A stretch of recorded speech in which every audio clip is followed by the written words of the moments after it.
Hi everybody, do you measure vibrations? I do. My name is Vojtech and I am freelancer vibration diagnostician. I measure with Adash VA4 Pro 2 and I would like to show you something from my measurements, but especially the data analysis, because the measurement is just a small part of the predictive maintenance, but the biggest part is the data analysis and your planning of predictive maintenance. So don't just measure and go to analyze. Hello again and welcome in the environment DDS. In these videos I would like to show you my own process of vibration analysis in the software DDS. How do you actually analyze after your measurement? I would like to share with you how do I analyze and what features do I use. These videos don't say how are you supposed to do your analysis, but perhaps you will get some new inspiration, new ideas from different perspectives, and you become more effective with your work in DDS. I want to show you my routine analysis, which can discover beginning faults or potential failures. But before that, I need to tell you what kind of data do I measure and why. In my tree, on the left side, you can find divided machines and measurement points. Each measurement point is measured in radial direction. Sometimes I measure in axial or in vertical direction as well, but only in special cases when I find out a problem after the routine measurement. In each measurement point, you can find 4 basic measurements which can cover most of the faults. For routine measurement, I set up 4 frequency spectrums.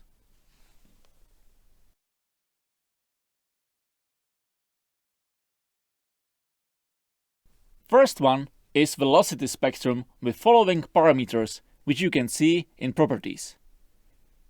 I measure up to 1600 Hz with 6400 lines.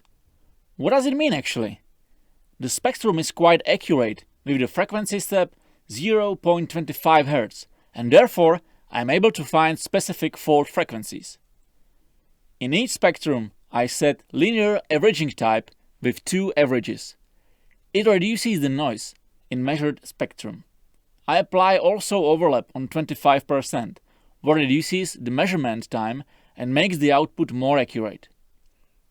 In velocity spectrum, you should find frequencies belonging to faults like unbalance, misalignment, mechanical looseness, electric problems, or the last stage of bearing failures. Then I measure acceleration spectrum with these parameters in properties.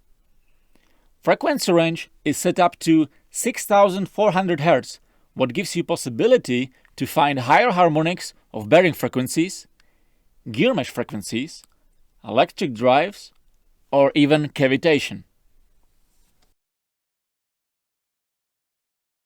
Another very useful measurement is the modulation spectrum. It is the modulated acceleration signal, and you can find here especially beginning bearing fault frequencies. It is provided by filtration of low frequencies from the signal. I set up 2 different filtrations. In the first one, the Fmin is 2 kHz and Fmax is 10 kHz, so you get the signal between 2 kHz and 10 kHz. In the second filtration, I got a signal from 500 Hz and 5 kHz. So Fmin is 500 Hz and Fmax is 5 kHz. It is due to catching the different potential bearing faults. You should realize that the signal is developing as well as the bearing fault. At the beginning, the bearing fault vibrates in ultrasound frequency range from 20 kHz to 50 kHz. Due to fault developing, signal falls down in frequency range. You can catch bearing fault frequencies very early in the modulation spectrum, and therefore we do that for early bearing fault detection. Besides, you can find in demodulation also different frequencies belonging to drives or bearing looseness or gear mesh frequencies as well. Maybe you are asking if I measure overall RMS values. Well, I do, but not as another measurement. The RMS values are counted from the spectrums, and you can see them in the right corner. Guys, I hope you understood my explanation of my routine data, and I am looking forward to show you my DDS usage in trend or frequency analysis. So thank you very much for watching, and see you next time.